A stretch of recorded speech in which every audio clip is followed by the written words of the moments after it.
Is this behind me here the new EV star on the market? This is the Polestar 3. We're going to drive it for you here today. It's a sister model to the Volvo EX90 we have recently reviewed.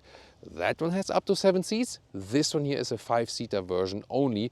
But in general, is it better or worse than the Volvo or the same? We'll find out for you today with Thomas and Autogefühl in 4K, full screen, full length. Let's go with the front, which has some interesting design details. For example, also technological styling. Smart zone sensor cluster, so they hide all the sensors then behind it. There's a camera here in the front. And then also here for the air channeling, I can a little bit touch my hands here. This is like a real area where the air does go through, if it's needed or not, but it's a dramatic design detail, let's take it that way. Headlamps here with a nice daytime running light integration, and also with some cool details like here, the illuminated Polestar small badge at the very side. We have crossover wheel arches and a length of 4.90 meters, 193 inches. That is 14 centimeters or 5 inches shorter than the Volvo EX90. However, they do share the same wheelbase, and they are also built in the very same factory in Ridgeville, South Carolina in the United States, serving the Northern American market and the European market, whereas they were also built in China for the Chinese market and for the Asian markets. Then wheels 20, 21, 22 inch. These are the biggest ones. We also have the performance pack with the Brembo brakes, golden calipers there. That looks really stunning, doesn't it? And talking about the performance, you either get a rear-wheel drive version with 7.8 seconds in the acceleration figure, or an all-wheel drive version. Then you also get an additional electric motor in the front. And then you are at either 5 seconds in the acceleration figure, or with the performance pack at 4.7 seconds. These are all the 100 kilometers an hour figures. The 60 miles figures are always 0.2 seconds quicker even. So the most powerful version here for you today. And all these facts and figures are also comparable to the Volvo EX90, of course. Just that this one you always get the bigger battery pack, which is at 107 kilowatt hours net. Let's see also what efficiency and range we can score today. Recently with the EX90 we had great temperatures in Los Angeles, rather used some AC. Today it's a little bit colder here in Bavaria, so we'll see what effect it has on the range. Heat pump is standard, and the rear has a very cool design. Look at that, goes through, and also here on top of that has these lines that shine through. So I think a very nice design, and I feel it looks kinda way smaller than the Volvo EX90, although it's still a relatively large SUV, you know what I mean? At least for European taste. Just that the rear window here is really tiny. Towing capacity is 1.5 tons for the rear drive version, 2.2 tons for the all-wheel drive version. If it makes sense to use it, of course, because it will always drain a lot of energy. But I'm really looking forward also to drive this one very soon here today. Suspension, you either get a base suspension in the base model, or then with the dual motor automatically comes the adaptive air suspension. You can also set the different setups here yourself in the infotainment system. I'm going to show you. Turning indicator check here in the front. Looks pretty cool, doesn't it? By the way, this one is built in Ridgeville, South Carolina in the United States, together with the Volvo EX90. So it will be a locally built vehicle from the US perspective, and also the European markets will receive the vehicles from the United States. They will also build in China because the Geely mother company is owning Polestar. However, then they are also for that market and also for the other Asian markets. Turning indicators in the rear, also pretty cool. A nice integration. I like that, also wide enough. In a world which is getting more and more complicated, I appreciate when a charging flap is just manual, that's it. And since it's built in the US plant, they also paid attention that the charging port is on the driver's side, which is more practical for the US market. AC charging 11 kilowatt only, however. DC peak is 250 kilowatt, and the 10 to 80% state of charge time is 30 minutes. And now I'm afraid that Leah is ending up in that really evil fence there. So please pay attention. Yeah, that's all she's doing just for you here. Best effort even while filming. So do you want to take a look at that fence? Yeah, that's spiky, right? And I'm not sure if it's, you know, if the fence is electric. Well, the car is. Leah wanted me to show that to you here, how the front hood is plopping up. And now you might think, Wait a minute, how can I open that one? Well, some manufacturers like BMW and some have overtaken the system that you pull the lever twice and then it just opens. I think that's the easiest system. Others, like here, you have to find something to release it, to unlock it. And now the question is, since there is this air spoiler here in the front, can't even get under here, and that's why they put then this mechanism here at the side that you can still reach that actually. There we go, here. There it is. Funny, isn't it? So, and then we have here this cover. Ooh. Oh, it's interesting, like a folding trunk cover, either like this, or you can also do it like this, for example. There we go, and then we have space for a charging cable or for whatever. What would you put in your frunk, by the way, besides a charging cable? Tell me in the comments. Stanley. A Stanley cup? For real?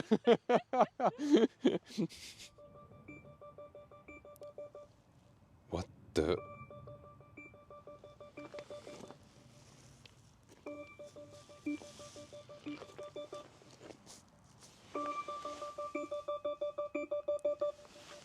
What is this?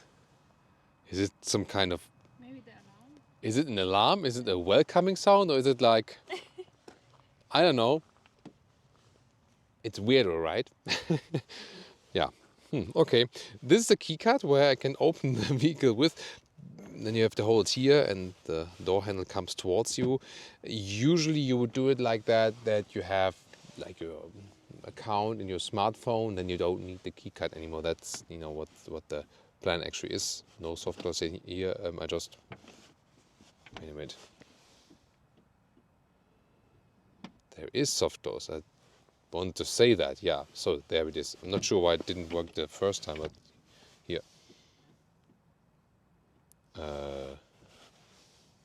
Yeah, about that.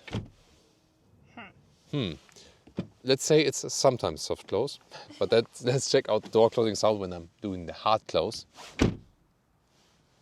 Okay, in the front. In the rear it's better. The same result was also for the EX90. Maybe that is also the reason why I even didn't realize the EX90 has the soft closing doors, because they sometimes... It's... Ah, there it goes. I've seen more reliable soft closing mechanisms, honestly, than inside of the doors. That looks interesting. Here we have this mesh on the top. Then also for the fabric insert. Here's a dark styling. There are different stylings available. Here's a little bit softer. Then here, however, only hard pack at the inside of the doors. And like the EX90, this is the door handle. And sometimes you mistake it for the window levers. And the window levers have to be adjusted here for the rear or for the front. Not the biggest fan of that solution are you. Polestar entry badge, and this interior is completely animal free. They still have animal leather options though, but this one here is the high-grade leatherette steering wheel and also in the seats. And in that case, even fossil free. So they, for example, use pine oil and also recyclables for these seats. However, the quality is really nice. Now the cockpit overview, really clean design. Look at that, also this bright decal element and some fabric. Oh, the sounds are also very interesting, right? Oh, the Polestar patch here, and then I always like to test the sounds, you know, when you touch and feel the materials as well. And with 189, 6'2", there's a lot of headroom left. This one does have the fixed panoramic glass roof. There's just this, and that's it. No fixed roof. No electrochrome function, just this glass roof, and we tested it with the Volvo EX90 and it got really hot inside. I think it's not a good solution. So the only thing that Volvo was offering was like a hard cover from the inside you can apply. I gotta check the configurator if Polestar is also offering that. Yeah, but I think it's not a good idea. Either you need to offer electrochrome function or like a fixed roof for hot states, hot countries, because it just gets always really hot then in there when there's a lot of sunlight. Steering wheel is somewhat similar like in the Volvo, but then again a little bit different. What they have in common is that they move Tesla style now with adjusting the steering wheel. So you have to do it then here with the buttons at the steering wheel, and it shows you what to do. But sometimes I found it not that easy to do actually, but you get along with it. Strange, we had that in the Volvo as well. Here, look at that, the instruments on top of that, if you move them really far in and then you know, you move them out again. Have you seen that? Like the instruments, they shake a little bit, like in a certain angle, and that makes a little bit of a cheap impression. But I found that with the Volvo as well. Yeah, so these are some details that could be a little bit better actually. However, what I find cool is that we still have real indicator or stalks. First of all, here, right side switch gear. It's easy to control. And then the indicators on the left-hand side. And there you also control the wipers. So that is more a straightforward user interface. Then we have this middle console tunnel with a lot of space here in the front actually. And maybe like a seat belt for your smartphone. USB-C chargers here. Other than that, you have to put the key card here, so that's why it's not the most practical thing, because that is where your smartphone would usually be, and also cooled inductive charging. Then real volume knob and press and pause.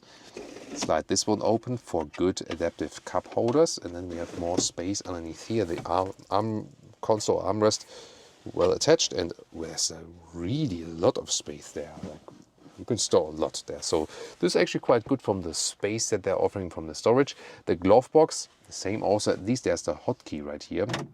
You open from the infotainment system. Not too large, not too small, also properly dampened.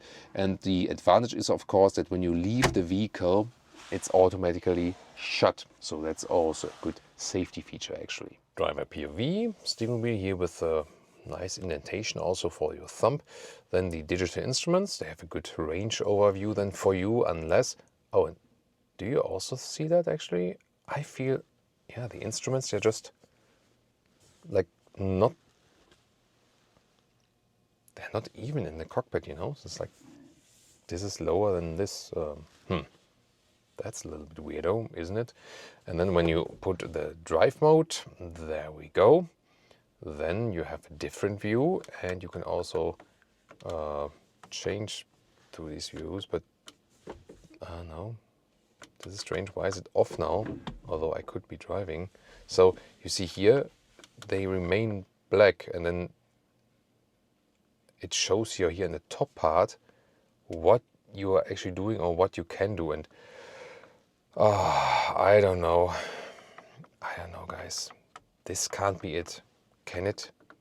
Pretty confusing, I feel. However, good is that we have a nice head-up display. It's actually pretty large, larger than you think, because it always appears smaller on camera. Nice additional speaker there from the Bose Wilkins sound system, and vertical screen, Google Maps integration, and that means when I'm, for example, entering a city that is really, really far away from here, from the Munich area, other side of Germany, 10 hours drive, and then multiple charging is needed, and then it's automatically calculating the charging stops, like we know, for example, from Tesla and so on. In this case, 3 charging stops are calculated right here, and always calculate also what makes sense, like how long to charge there and so on.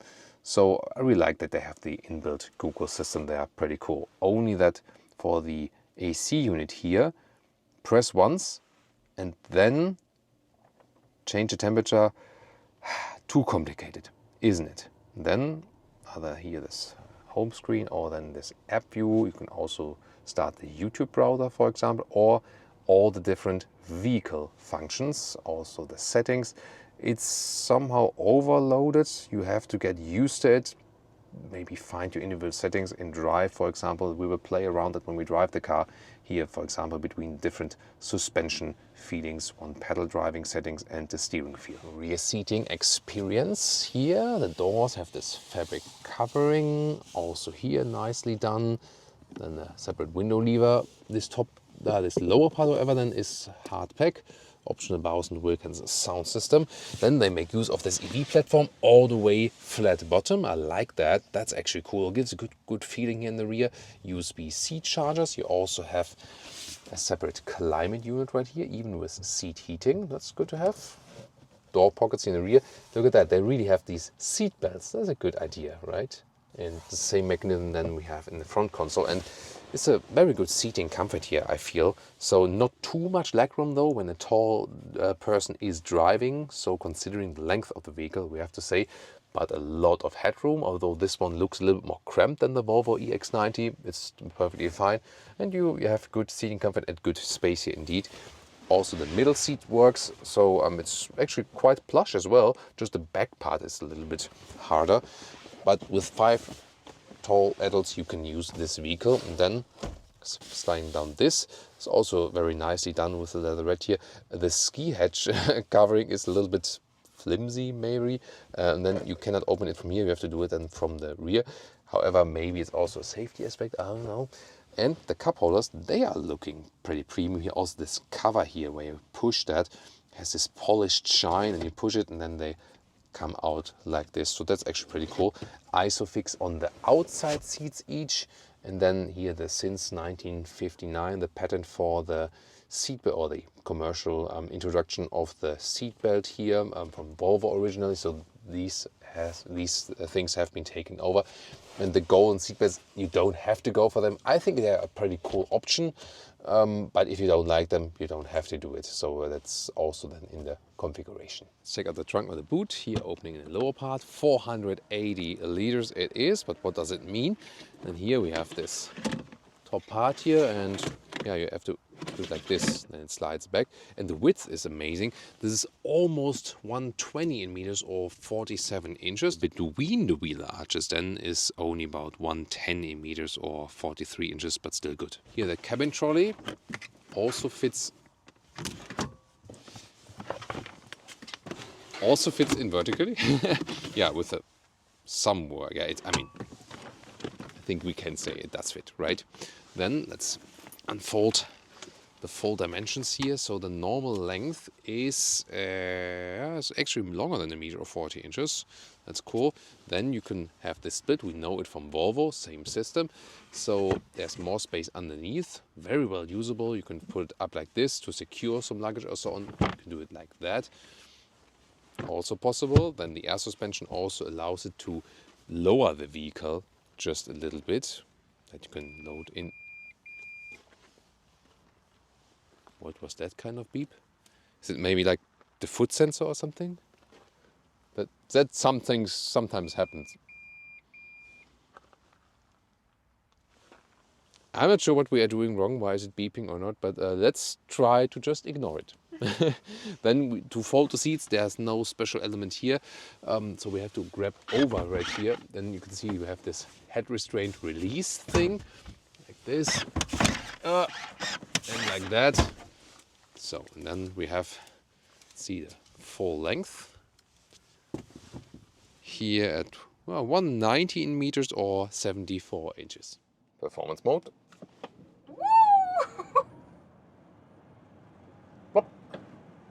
Woo! So that was like 25 to 100 kilometers an hour, and yeah, that one is seriously quick, and indeed it feels a little bit, oh, this Audi RS wants to take some revenge, RS4. Yeah, maybe didn't expect that EV to go that quick here. So yes, it is 0.2 seconds quicker than the Volvo EX90 in that performance trim, and you do feel that the car feels even a little bit lighter when accelerating out, or just quicker. Yes, this longer overhang of the Volvo, it doesn't make too much of a difference. They put also some software tune in that one here, so yes, it's a little bit quicker, has somehow like this sportier approach. That's also what Polestar is standing for. At the same time, already here, it was like 1 kilometers an hour, 60 miles an hour, now 70 kilometers an hour, 40 miles an hour, something like that. It's very, very calm here. And the same we have also been feeling in the Volvo EX90, where we had like pleasant temperatures and LA sun. And here, it's now Bavarian rain in Germany, and really way lower temperatures, and wow, pretty cool. So the noise installation is good. It is even more silent than some of the German competitors, I feel. So noise installation wise, both the Polestar 3 and the Volvo EX90 are really nailing it. Very, very good. And we have so many different driving settings we can control and we can talk about actually. So maybe not the best to do it while driving, but here for showcase purposes, it's really important also. So the steering feel is either at the standard here, or light and firm. And light is probably what Leah would prefer. She always likes it when the steering is really light to control. It's good for parking in and out and so on. I rather prefer a little bit more steering feedback, and with firm you can achieve that. However, I have to say, and this is also the same like with the Volvo, these settings, they don't differ that much actually. So firm is not that firm as you might expect, so you can very well go with firm or the standard setting. Suspension feel, I started with a standard to even out these 22-inch wheels, biggest wheels available. Yeah, it does reduce the comfort significantly, I feel. Then you rather leave it in standard. However, you can also go to nimble or firm. Firm, that would be then the hardest setting. And as long as the road is good, like here, you don't feel too much of a difference, rather when you drive over a bump and so on. But here now, like the waves or something, yeah, a little bit you do feel that indeed.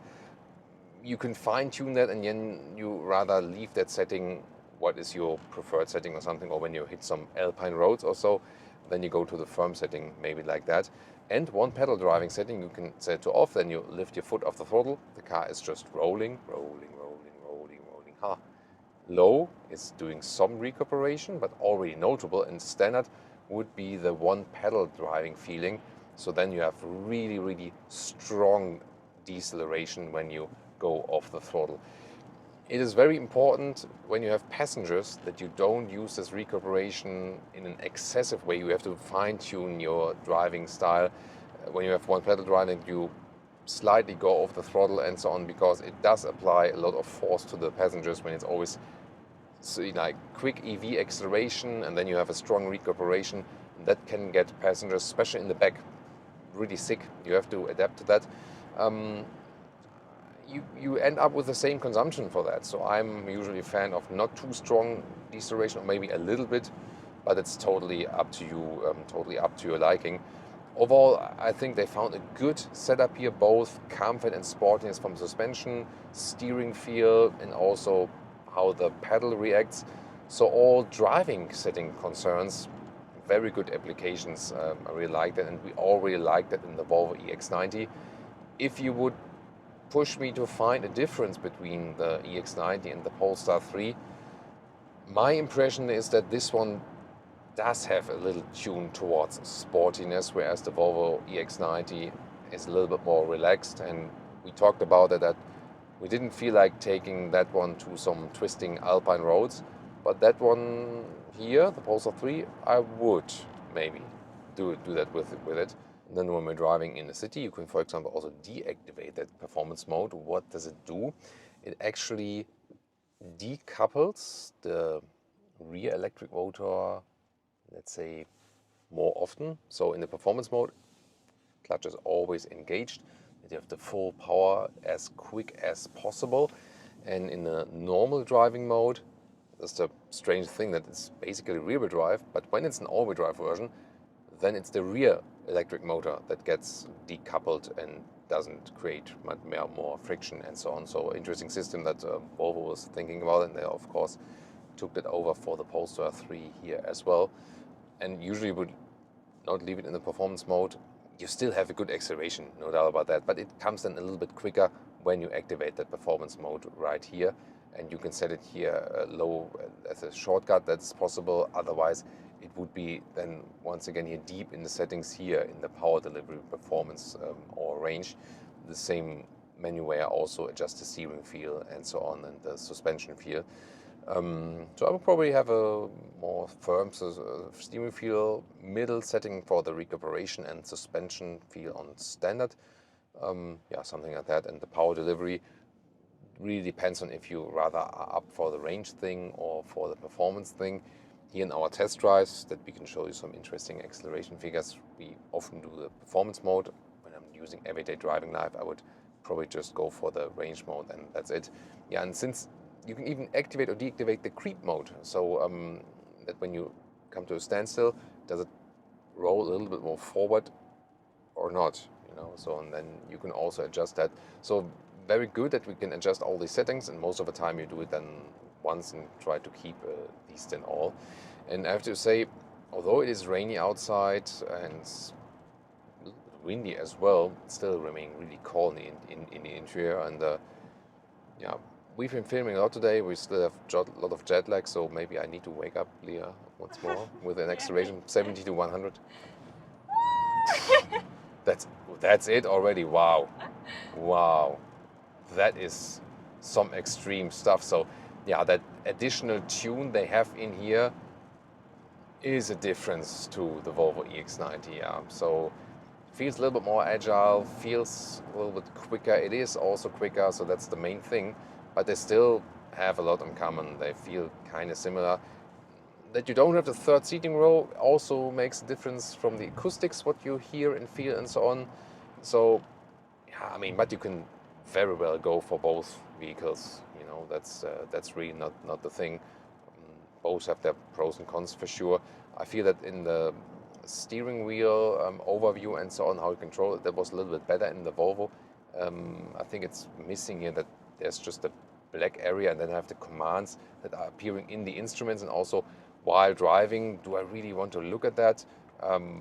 Really not ideal at all. Here I can also have the map in the instruments, by the way.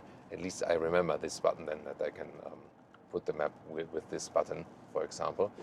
Then here also, that's easy to control. We remember that with Tesla maybe, the assistance systems are set here at the right column. I can also, of course, at any time just use the accelerator pedal and catch up myself. Oh, there we go, one press is enough.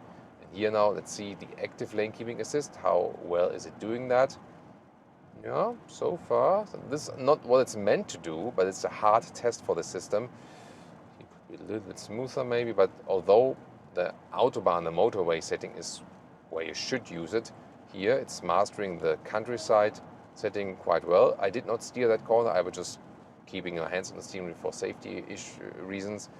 If the system would fail at some point, and of course also for legal reasons, I have to do that actually.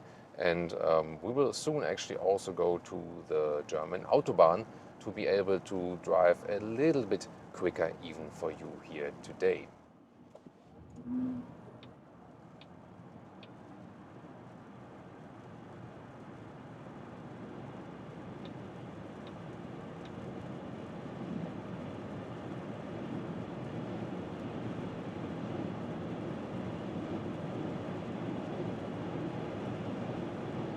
So, and that's top speed, 214 kilometers an hour.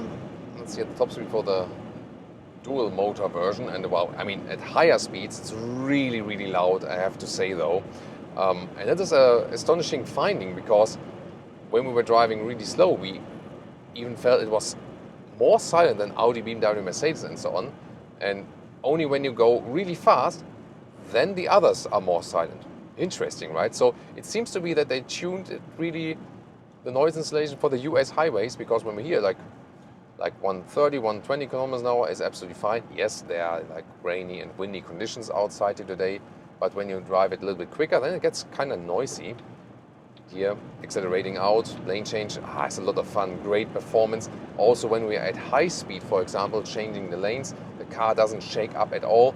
At the same time, the air suspension gives us good feedback. Of course, different settings are again possible. Yeah, changing that while doing on the Autobahn is not a good idea. But maybe the Leah assistant can help me with changing the settings on the... Thank you so much. Yeah, it's just too complicated to do that while driving, definitely. So here suspension setting was on firm, but is it also good when we are in standard with the lane change? Let's check it out. Yeah, it is a little bit softer, but still good feeling and more comfortable feeling actually when doing the lane change. So yeah, probably I would leave it just on the standard suspension feel setting. That's fine for me, and maybe the low setting for the one pedal driving feeling. So good behavior also, high speed Autobahn, definitely. Just that we have the surprising finding that it's so great in the lower speed areas as for the noise insulation, but then not so good anymore when you're driving really, really very quick. Yeah, that's what the Germans also have always been focusing. So probably for most customers of this vehicle, it doesn't play the largest role in that respect. But very interesting, that finding, definitely. So it's also a good Autobahn vehicle if you don't drive too quick. Good comfort also, especially when you have the soft suspension setting. Just that, as I said, wouldn't go for the 22-inch wheels. I would stick it with some smaller ones. to just keep it a little bit more comfortable for you. And going off the motorway here, let's see. Yeah, also really nice in the cornering here, you see. There we go, now accelerating out. The road is slightly wet though. Good control over that steering wheel. Yeah, really a lot of fun. And going right again. And there we prove that it does drive more agile than the EX90. Ooh, nice performance. I like that. So the more I drive the vehicle, the more fun I have it, and the more difference I feel to the EX90, the more sporty difference I feel actually. And here accelerating out again, beautiful and good from the acceleration, from the speed again. Nice sound of the turning indicators. And now here, like above 140 kilometers an hour, it gets ridiculously loud in here. So, and I would have never expected that, where I before said that it's one of the most silent cars I've been riding at 100 kilometers an hour. At the same time, it's one of the most noisy cars I've been driving at 200 kilometers an hour. So yeah, very interesting finding, but good that we're here for you today and can test that for you. Pretty cool to have these findings. And yeah, again, for all non-Germans, it won't play the biggest role. And I also have to say, a comfortable drive in this vehicle, and here also long journeys, is probably 130 kilometers an hour, like 80 miles an hour. That's really comfortable noise insulation wise and from the whole characteristics. Although, as I said, even if you drive at high speeds, lane changes aren't a problem, even in the soft suspension settings. Good controlled feel of the vehicle. Yeah, it really feels way smaller than it actually is from the size, and yeah, that tells you something about the vehicle. So overall, the driving impressions are also very good here. Efficiency, consumption and real-world range, you always have to say with the electric vehicle, it depends. Outside temperature, conditions, and also the speed you are going. And then the electric vehicles differ between these factors a lot or less. It really depends on the vehicle. So you remember maybe from the Volvo EX90, which we've been driving in the Los Angeles area. Nice mild temperatures, and the highway speeds are also limited in comparison to the German Autobahn. And there with the EX90, which has the same technology, we scored some 18 kilowatt hours on 100 kilometers, so 3.5 miles per kilowatt hour. That is a great optimum range of 600 kilometers or 370 miles. And you can reach the same with this vehicle here if you don't drive too fast, constant speed, and also optimum temperatures for an electric vehicle. Here now, today, Bavaria, Germany, it's been getting a little bit colder here, around 10 degrees Celsius, like 50 degrees Fahrenheit. So a little bit more challenging than for an EV. And also we've been driving higher speeds on the Autobahn. So an overall round consumption with also city traffic in between is something then here now 22 kilowatt hours on 100 kilometers.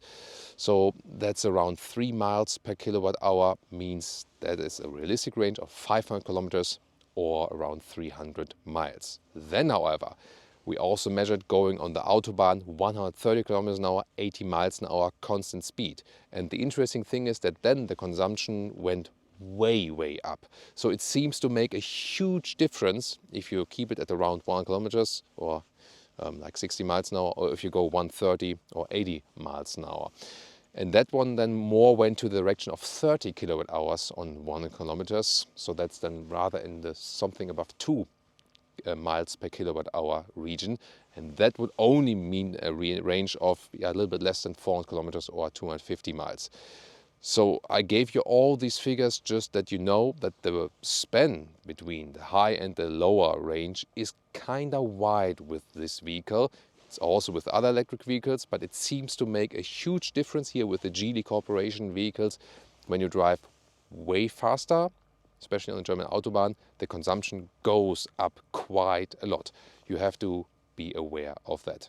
So these are very interesting and important insights as for the realistic range for today. Pricing on the Northern American market, roughly 70 to 90,000 dollars, and on the European market, for example, Germany, roughly 80 to 110,000 euros. So also big price difference, but remember that the US price is always excluding VAT. However, it's also built in the US, and that's why it's also a little bit cheaper there.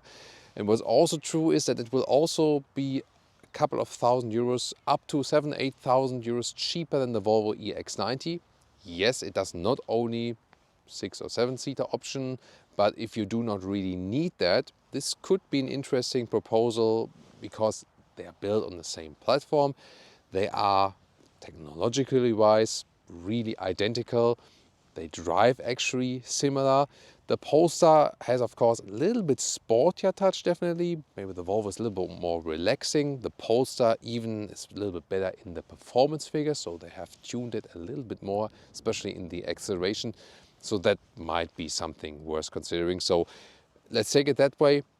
If you consider this year, you can also consider the Volvo EX90. And if you consider the Volvo EX90, you might as well also consider this, when up to 5 seats, of course, is just enough for you. Overall, a very interesting proposition. And I found that the Polestar 3 is probably in their lineup now the most attractive vehicle overall. What do you think? Tell me your opinion in the comments and tune in to more Polestar reviews or the Volvo EX90 direct sister model.